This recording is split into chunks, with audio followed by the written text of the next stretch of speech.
बाद में बातें आते हैं। 10,000 को अगर मैं बोलूँ 3:2 में बांटो तो कितना होगा बताओ, कितना बटेगा? जैसे ए और बी में बांटना है 3,000 रुपये को, ए और बी में अनुपात 3 और 2 में बांटना है, कितना बटेगा?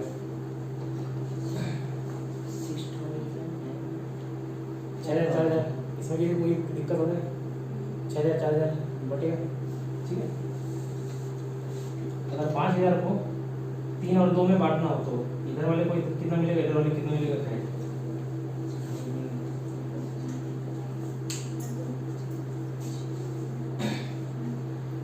चलो ठीक है। अब एक रेशियो और जो हम लोग टाइम एंड वर्क बोल रहे थे, पढ़ रहे थे, उसका क्वेश्चन कंबाइन करके देता है। कैसे? तो देखिए एक चीज समझिएगा, जैसे हम लोग को ऑडिट करने के लिए स्वाति मैम फाइल दी है ना, 30 फाइल दी। अब आप 15 फाइल किए, ये 15 फाइल किए, और मैडम बोली कि 30 फाइल करो और 10,000 रुपये रख दो, ठीक है। अब 15 फाइल एक ही, 15 फाइल एक ही है। अब इसमें आप 5-5 हज़ार बांट सकते हो, है ना। आधा फाइल तू किया, आधा फाइल मैं किया, 5,000 तू रख, 5,000। अब मान के चलिए आपने 20 फाइल किया और आपने 10 फाइल किया, तो भी अगर मैं 5-5 हज़ार में बांट दूँ तो सही रहेगा कि नहीं? बताओ नहीं रहेगा। क्यों? ये कम काम किए हैं ना, आप ज़्यादा काम किए। ठीक इसी प्रकार अपन टाइम एंड वर्क में क्या करते हैं, वेजेस को उसके काम के अनुसार बांट देते हैं। अब ये बताइए, जैसे अगर मैं बोल रहा हूँ 5,000 रुपये को बांटना है कितना, 3:2 में, तो 3 और 2 अनुपात में क्या पड़ जाएगा? 5,000, ठीक है। 10,000 को बोल रहा हूँ 3:2 में बांटना, तो 3:2 में कितना पड़ जाएगा? 10,000, ठीक है। अगर कोई ए व्यक्ति 20 दिन में, बी व्यक्ति 30 दिन में काम कर रहा है और इनके बीच में बोल रहा हूँ कि उनको 10,000 की मजदूरी देना है, तो 20 और 30 अनुपात में 10,000 नहीं बढ़ेगा। क्यों? पूछो। ये तो समय की बात कर रहा हूँ ना, हम लोग काम के अनुसार देख रहे हैं, समय की बात कर रहा हूँ। देखो आप एक दिन में 10 फाइल करते हो, ये मैडम एक दिन में 5 फाइल करती है। तो अगर मैं आप एक दिन में 10 फाइल करते हो, ये 5 दिन में फाइल करती है, आप 3 दिन लगाओगे 30 फाइल कंप्लीट करने में, ठीक है। 3 दिन लगाओगे, ये मैडम 6 दिन लगाएंगे, 5 फाइल करेंगे। तो 3:6 में बांट दूंगा तो पैसा उल्टा हो जाएगा, इनको ज्यादा मिल जाएगा, आपको कम मिल जाएगा। समझ लो। देखो जैसे अगर मेरे को 9,000 रुपये को बांटना रहता तो 3:6, तो ये 3,000 में बढ़ता और मैडम जी को 6,000 चल जाता।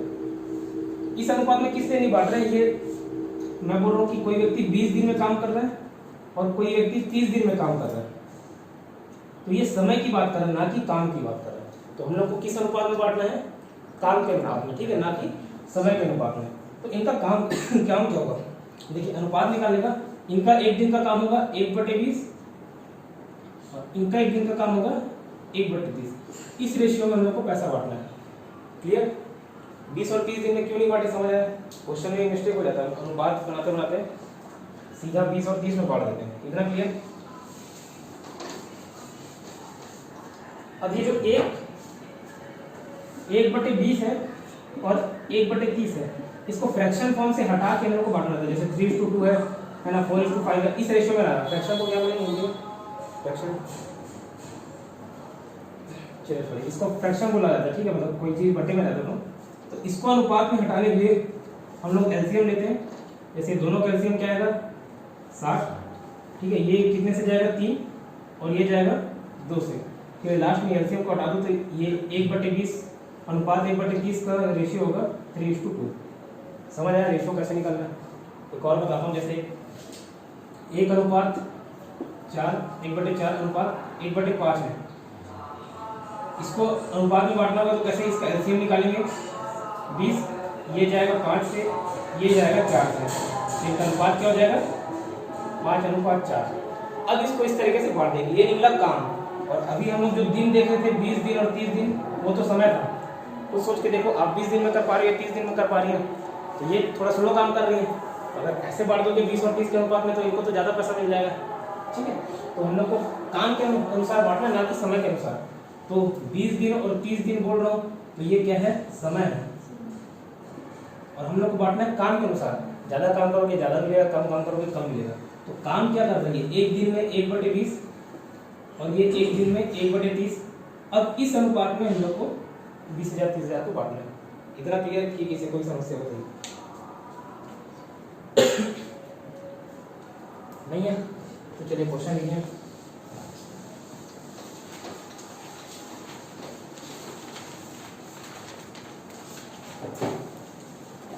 एक किसी कार्य को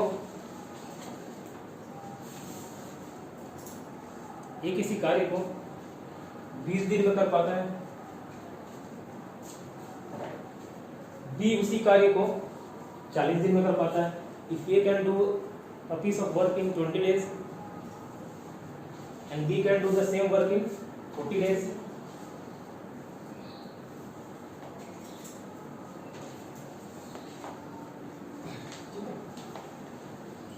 दोनों मिलकर उस काम को करें, तो कितने दिन में कार्य समाप्त हो जाएगा? If they both starts working together, how much days it will take to complete the work?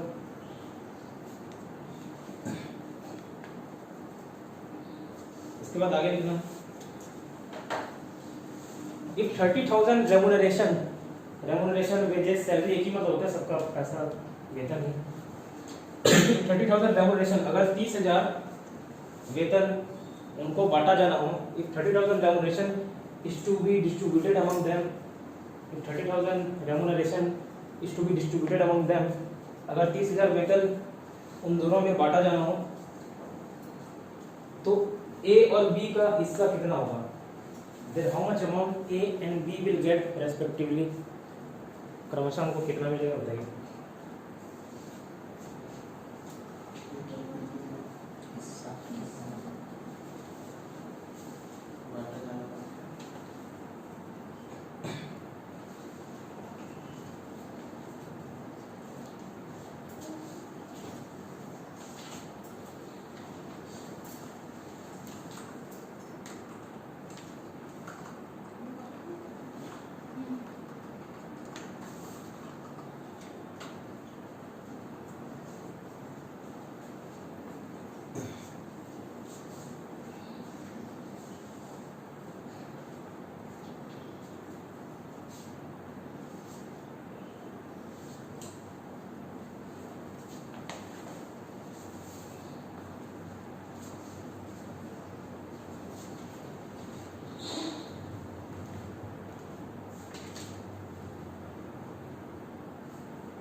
दो चीजें निकालनी है इसमें, एक तो दोनों मिलकर कितने दिन में काम कर पाएंगे, और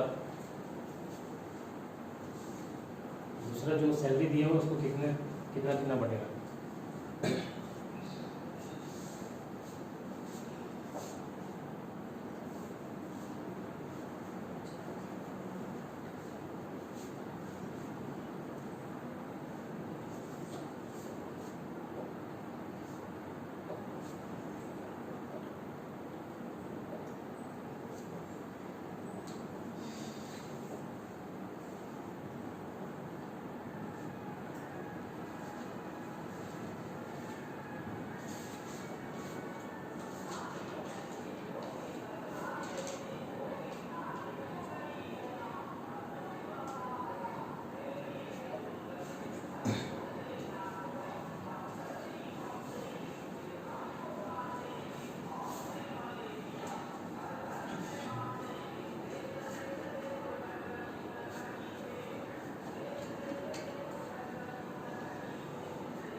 प्रश्न बोला था एक किसी काम को 20 दिन और दूसरा 40 दिन में, ठीक है। सबसे पहला प्रश्न था कि वो दोनों मिलकर काम करें तो कितने दिन में कर पाएंगे, तो ये सीधा एलसीएम यहाँ तक निकाले थे 2 + 3, तो कितने दिन में कर पाएंगे, इसको रिवर्स कर दो 40/3 में, इतना बना सबका बना सर आपका। अब देखो रेम्युनरेशन बांटना हो, रेम्युनरेशन कितना 30,000 रुपये बोला ना, तो मैं क्या बोला उसके काम के अनुपात मिलेगा। ये 20 दिन और 40 दिन तो समय लगा रहा है, 20 दिन और 40 दिन तो समय की बात हो रही है ना। हम लोग को क्या बांटना है, काम के अनुसार बांटना है, कितना ज्यादा समय लगेगा उसके नहीं, जल्दी काम करेगा तो उसको उस हिसाब से पैसा मिलेगा, तो इसको उस अनुपात में बांटना। तो क्या बोला 1/20 अनुपात 1/40 में बटेगा। अब इसको अनुपात में मतलब फ्रैक्शन हटाना हो तो कैसे कैलकुलेट करेंगे बोले, इसका एलसीएम लो कितना आएगा, 40 ये कितने से जाएगा, 2 से जाएगा, अनुपात ये 1 से, इसका अनुपात कितना हो जाएगा 2:1। समझ आया, ठीक है। अब 30,000 को 2:1 में बांटो, तो 30,000 को 2:1 में कैसे बांटते हैं, इसका हिस्सा 2 है, टोटल हिस्सा 2 + 1 3, और इसका हिस्सा इसमें कितना है 2, इसको कितना मिलेगा 30,000 इंटू इसका हिस्सा है 1, मतलब टोटल 3 है और 1 हिस्सा मिला, तो ये आपका 20,000 और ये 10,000। समझ आया, इसमें कोई दिक्कत है समस्या बोला सर आपसे, ठीक है। चलिए आगे प्रश्न लिखिए।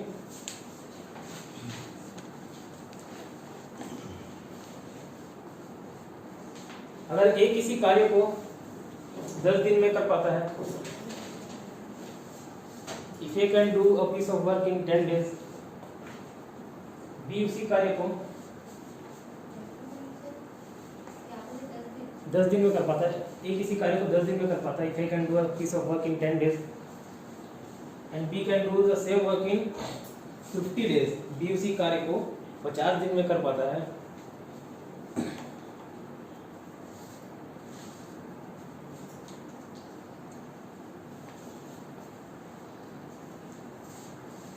अगर उन दोनों को 60,000 रुपए मजदूरी दी जाए, if they are given 60,000 as wages, if they are given 60,000 as wages, 60,000 उनको मजदूरी दी जाए, तो बताइए ए और बी का हिस्सा कितना होगा।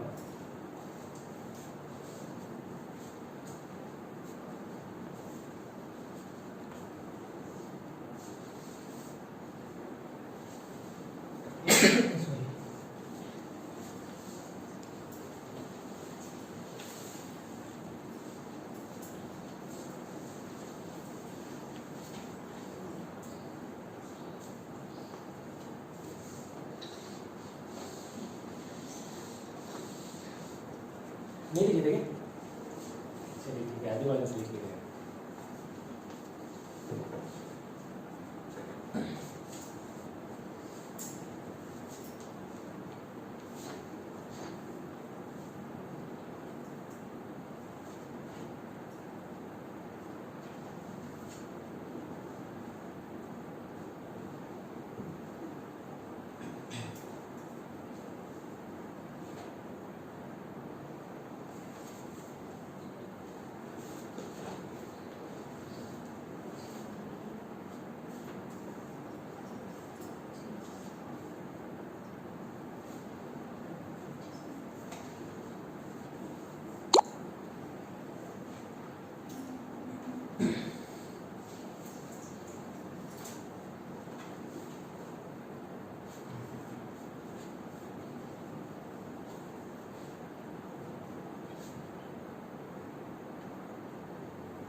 बना?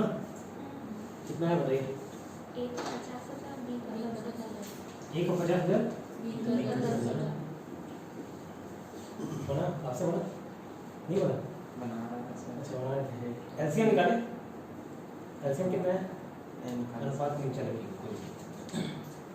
शुरुआत में जो भी बनाता है स्लो रहता है स्पीड, तो उसके लिए टेंशन नहीं लेना, ठीक है। देखो एक किसी काम को कितने दिन में कर पा रहा है? 10 दिन में, बी 50 दिन में, ठीक है। तो उनका रेशियो हो जाएगा 50-10, ठीक है ना। और उस अनुपात में बांट दो, ठीक है। 60,000 बांटना था ना, तो 50/60, उसको 50,000 चलेगा, 10/4। जब दो लोग हो और जैसे वो एक कोई 10 दिन में कार्य कर पा रहा है और दूसरा 20 दिन में कार्य कर पा रहा है, तो उसका जो अनुपात हो बदल जाता है। ये 20 हो जाता है, ये 10 हो जाता है, ठीक है। जैसे 10 दिन और 50 दिन में कर पा रहा था, तो उसका अनुपात कितना है? 50, इसका 10। जब 2 दिन हो, 3 दिन में ऐसा नहीं करना है, सिर्फ 2 दिन हो तब की बात है, ठीक है। अब देखिए, अब 2 लोग में बांटना है, 3 लोग में बांटे तो भी बांट सकते हैं। जैसे मान के चलिए एक 10 दिन में कर पा रहे हैं, 20 दिन में, 30 दिन में। इनका अनुपात कैसे निकालूंगा? मैं क्या बोला? तीनों कैल्शियम लो, तीनों कैल्शियम आएगा 30, ठीक, 60 आएगा कैल्शियम। इसमें जाएगा 6, ये जाएगा 3 से, ये जाएगा 2 से, तो इसको जो अनुपात बन जाएगा क्या बनेगा? 6, 3, 2। इतना समझ आता है, ठीक है। तो क्वेश्चन लिखिए। राम श्याम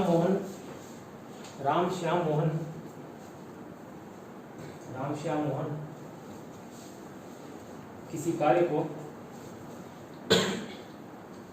20, 30, 40 दिन में क्रमशः कर पाते हैं। क्रमशः 20, 30, 40 दिन में कर पाते हैं। Ram, Shyam and Mohan can do a piece of work in 20, 30 and 40 days respectively.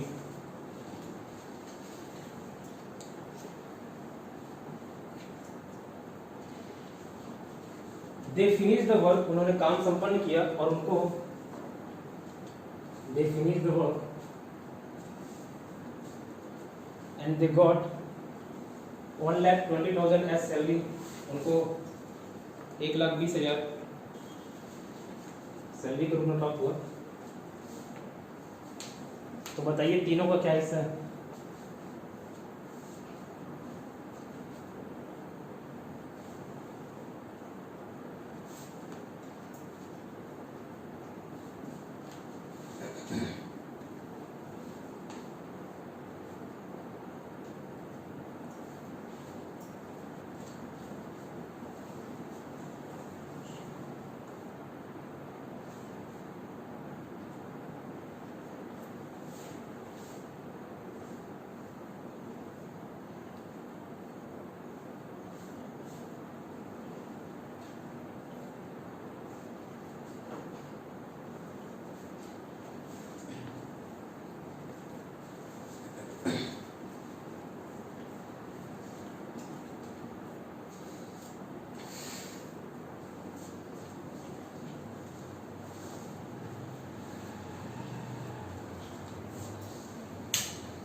बना सर? कितना है?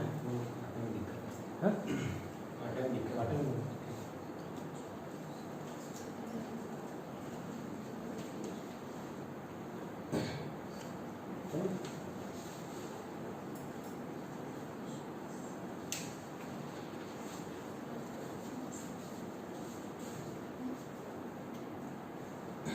एलसीएम लेने का तरीका आप लोगों को बताया हूँ। जैसे कितना दिन होता है? 20, 30 और 40 दिन है ना।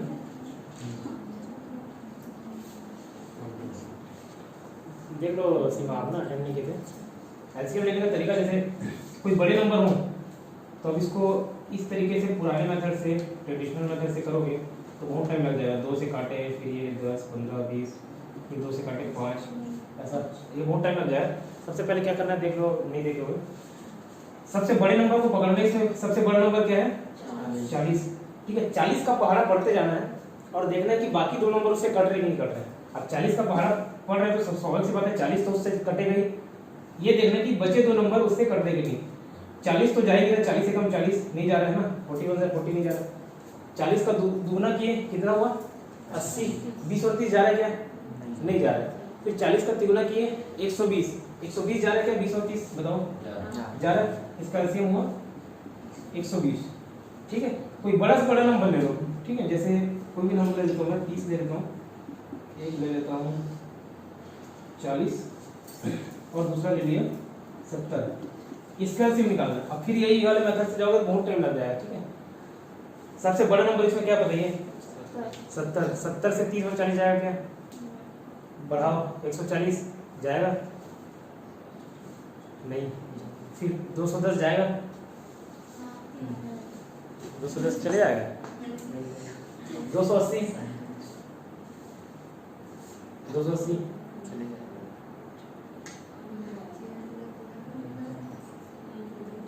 नहीं जाएगा। आगे बढ़ाओ 350 नहीं जाएगा।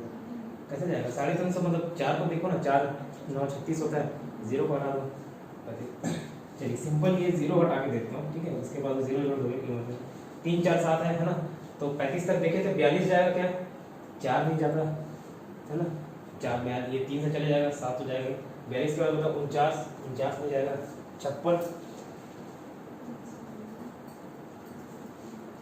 56 जाएगा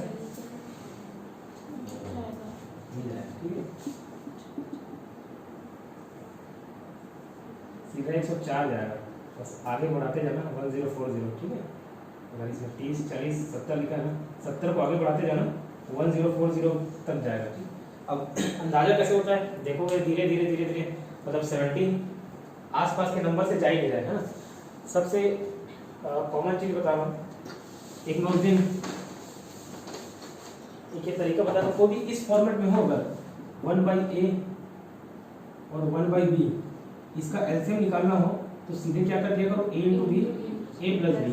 ये हर जगह काम आ जाएगा सिवाय एचसीएफ एलसीएम के एक अलग से चैप्टर है उसको निकाल लिए। जैसे अगर 1/20 और 1/30 का एलसीएम निकालोगे, इसका एग्जैक्ट एलसीएम तो 60 आएगा। तो एचसीएफ और एलसीएम वाला टॉपिक जब बनाओगे तो एग्जैक्ट 60 ही लेके बनाना, क्यों? एलसीएम मतलब ही होता है लोवेस्ट कॉमन फैक्टर, कोई ऐसा लोवेस्ट कॉमन फैक्टर जिससे दोनों चले जाए, है ना। तो ऐसा कोई लघुत्तम संख्या जिससे दोनों के दोनों चले जाए। इसको आप 120 भी लेके बनाओगे ना तो यहाँ आंसर में कोई चेंजेस नहीं आएगा। देखिए अगर नीचे 60 लेके बना लेते तो आंसर आता 5/60 1/12। ठीक है, इसको सॉल्व करेंगे 1/12 आएगा। इसको 60 ना लेके 120 कर दिए, 120 में ये जाएगा 6 में, ये जाएगा 4 में, 6 + 4 10 / 120, ये 1/12 ही आएगा। ठीक है, तो जहाँ पे नीचे इस फॉर्म में नंबर हो, मतलब ऊपर 1 हो, ठीक है, और नीचे 7 दे दे 8 दे दे, क्या करना 8 7 56 नीचे और ऊपर 8 + 7 15। ठीक है, 15/56 ये हो जाएगा ऐसे। ठीक है, और वैसे ही कोई संख्या जैसे मैं बोला 30 40 70 इस फॉर्मेट में देना, तो ये 0 को हटा रहा 3 4 12 12 7 3 4 12 होता है ना, 12 7 84, सॉरी 104 से ज़्यादा ही आगे बढ़ गया, 84 आपका आएगा। ठीक है, इसका एलसीएम आ जाएगा 840, 0 को बाद में ऐड कर दिया। ठीक है, 3 4 7 का एलसीएम निकालना रहता, 3 4 7 मल्टीप्लाई कर देता है। ठीक है, अब यहाँ 3 + 4 + 7 ये आपका जुड़ जाएगा। ठीक, एलसीएम ये फाइंड करने का तरीका है, जब संख्या में बहुत कम गैप और एक दूसरे के गुणनफल ना हो तो सीधा सीधा मल्टीप्लाई करके आप थोड़ा करीब पहुंच सकते हो। ठीक है, जैसे एक और संख्या दे रहा हूँ 1/5 1/6 1/7, इसका एलसीएम क्या है बताइए? 5 6 30 7 210, सीधा 210 एलसीएम। ठीक है, तो उतना समय नहीं है कि इसको बढ़ा बढ़ा के देखा जाए। ठीक, सीधे क्या करना है 210। लेकिन जब संख्याएं ऐसी हो 1/10 1/12 1/20, इस केस में ये सबको मल्टीप्लाई कर दोगे तो थोड़ा समय लग जाएगा। देखना कि एक दूसरे के आपस में गुणनफल मतलब कटते हैं, 2 से ये भी कट रहा है, तो बड़े नंबर को पकड़ना 20 40 60। 40 में तो नहीं 12 नहीं जाएगा, 60 में चले जाएगा, 10 भी चले जाएगा, 12 भी चले जाएगा। ठीक है, तो इसका एलसीएम होगा 60 और एकदम इंडिविजुअल ऐसे नंबर दिए हो तो सबको मल्टीप्लाई कर दीजिए। ठीक है, तो कौन सा क्वेश्चन देखे थे हम लोग? सर उसमें अनुपात निकाले ऐसे, एलसीएम निकाल के ऐसे डॉट डॉट के वहां तक समझ आता है, आगे का समझ नहीं आता क्या हुआ हो। हां नहीं है किसी, ठीक है मेरे को नहीं आया बाकी लोग ठीक है, पूछना चाहिए ना। पूछा करो, ये मत सोचा करो कि यार ये ऐसा बोलेगा ऐसा बोलेगा। यहाँ आप लोग को पूछने का, सीखने के लिए तो नहीं हाँ आए पूछना हैं। पड़ेगा। यहाँ आप लोग को देखो, मैं बिलासपुर में जब कोचिंग गया था बता रहा हूँ, बड़े इंस्टीट्यूशन में क्या होता है, अपन नाम सुन के चले जाते हैं ना। तो 2018 में मैं कोचिंग करने गया था, वहाँ प्री का कोचिंग किया, ठीक है।